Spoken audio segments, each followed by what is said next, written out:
Sejumlah pihak mempertanyakan alasan Presiden Prabowo Subianto yang mengutus Jokowi ke pemakaman Paus Fransiskus di Roma.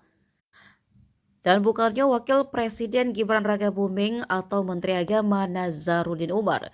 Sekretaris Jenderal Partai Gerindra Ahmad Muzani mengungkapkan alasan Presiden Prabowo itu. Ia menyatakan jika Paus Fransiskus merupakan tamu kehormatan Jokowi saat masih menjadi presiden pada September 2024. Sehingga menurutnya Presiden Prabowo merasa pantas mengingat tingkat Jokowi kala itu sebagai kepala negara.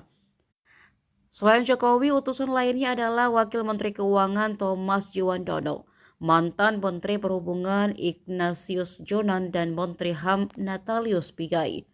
Adapun kunjungan Paus Fransiskus ke Indonesia terjadi pada 3-6 September 2024 lalu.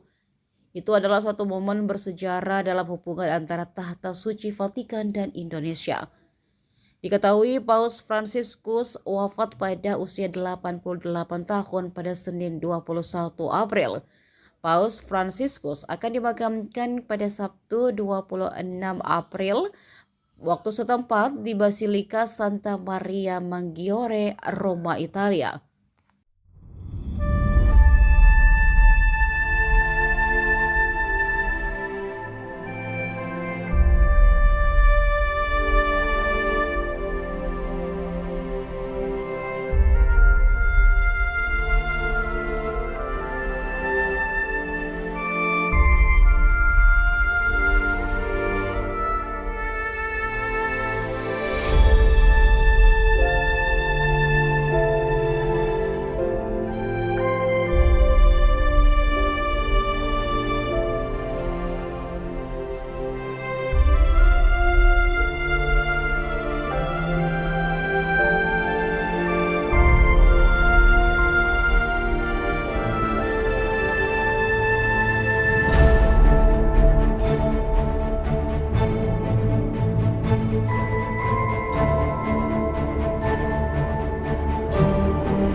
Download Tribun X sekarang, menghadirkan lokal menjadi Indonesia.